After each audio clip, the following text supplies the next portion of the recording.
Hello मेरे प्यारे बच्चों, जैसा मैंने पिछली वीडियो में आपको बताया था कि डायग्राम या पिक्चर बेस्ड क्वेश्चन सॉल्व करने के लिए किन बातों का ध्यान रखना है, तो ये वीडियो तो और ज़्यादा इम्पॉर्टेंट है क्योंकि इस साल एक क्वेश्चन जो मुझे लगता है एक्सपेक्टेड है वो है आपका डेटा इंटरप्रिटेशन पर बेस्ड 3 या 4 नंबर का क्वेश्चन, जिसमें मैंने आपके लिए एक टेबल भी ऐसी निकाली है जो मेरे हिसाब से बहुत इंपॉर्टेंट टेबल है। अगर आप यहाँ पर देख रहे हैं तो एक वर्कर पॉपुलेशन रेशो का यहाँ पर टेबल आपको दे रखा है, ठीक है। अब एग्जाम में क्वेश्चन डायरेक्ट आता है, लास्ट ईयर सैम्पल पेपर में भी था और उससे पहले एग्जाम में भी आया था, तो बहुत इंपॉर्टेंट होता है। इस बार हालांकि सैम्पल पेपर में नहीं है, लेकिन हो सकता है मेन एग्जाम में ज़रूर डाल दें, तो ध्यान से वीडियो देखना, मुश्किल से 4-5 मिनट लगेंगे। लेकिन एक वर्कर पॉपुलेशन रेशो आपको मान लो इस तरह से टेबल में दे रखा है, ठीक है। अब देखो जनरली जो टेबल होती है ना, उसमें एक कॉलम और रो इस तरह से आपको चीज़ें मिलेंगी। अब जहाँ पे सबसे पहले आपको टेबल जब भी आए तो ये देखो कि क्या क्या क्लासिफिकेशंस है ना, उससे मेरे पॉइंट्स बनते हैं। एक मुझे शब्द नज़र आ रहा है मैन, मतलब पुरुष, ऐसे उंगली बना लो। दूसरा मुझे नज़र आया वुमेन, ठीक है, महिलाएं, 2 उंगली बना लो। उधर देखो मुझे नज़र आ रहा है रूरल, गांव, 3 उंगली बना लो। अर्बन नज़र आ रहा है मुझे शहर, 4 उंगली बन गई। अच्छा, नीचे टोटल्स भी हैं, ठीक है, तो टोटल जो है वो मान लो 5वीं उंगली बना लो। तो आप 5 पॉइंट्स लिख सकते हो। सबसे पहले तो ये देखो, ठीक है। अब लिखना कैसे, वेरी सिंपल होता है। देखो टेबल में हमेशा क्वेश्चन जो आता है वो सीधा ही आता है कि इंटरप्रेट द फॉलोइंग डेटा, है ना, एंड ड्रॉ कंक्लूजन्स, कुछ इस तरह से कि भैया टेबल पढ़ो और कंक्लूजन निकालो कि क्या है। तो आपको क्या करना है, जैसे 5 उंगलियां बनी जो शब्द हैं, तो हमें क्या करना है, जैसे टोटल का एक पॉइंट उठा लिया कि भाई ये परसेंटेज है, तो परसेंटेज का क्या मतलब है कि हर 100 में से कितने % लोग वर्कर हैं।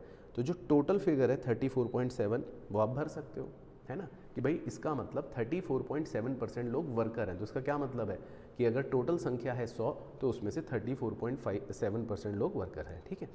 अच्छा, अब यहाँ पर जो पॉइंट्स हैं वो आप कैसे बना सकते हो, मैं आपको आर्ट सिखा रहा हूँ, बाकी नीचे सॉल्यूशन या नीचे अंग्रेजी तो बाद में देखना। आर्ट ये है कि जैसे जो 5 उंगलियां बनी, तो आप क्या करो, मेन को रूरल के साथ कितना वो जोड़ दो, मेन को अर्बन के साथ कितना वो जोड़ दो, बस डेटा लिखना है।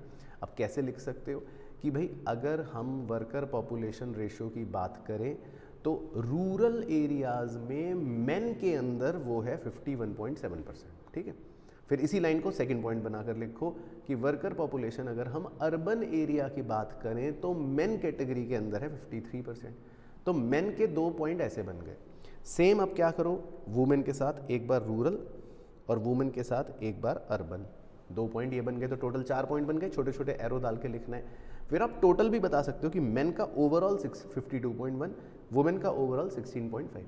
अब अगर आपको इसमें बिल्कुल फुल ऑन फुल नंबर चाहिए, जिसके लिए आप वीडियो देख रहे हो, तो ये ध्यान रखना कि हर टेबल में जो कंटेक्स्ट होता है उसका रीज़न भी होता है कुछ, है ना। और बस एग्जामिनर अगर वो रीज़न आपका देख लेगा आंसर में तो फुल मार्क्स पक्के हैं, श्योर शॉट है ना। अब अगर आप वर्कर पॉपुलेशन रेशो देख रहे हो, है ना, तो आपको समझ आ जाएगा कि भाई वुमेन्स का कम है और पुरुषों का थोड़ा सा ज़्यादा है। तो ये चीज़ बस आपको मतलब थोड़ा कोशिश करनी है कि इसको कवर करना है, इस बात को कि हाँ यार कंपैरिजन में ये नहीं कि बस सिर्फ डेटा लिखना है, डेटा को इंटरप्रेट करना है कि आपको देखा कि यार महिलाओं का कम लग रहा है 17-16%, पुरुषों का 50% है, तो इन पॉइंटों को लिखना है।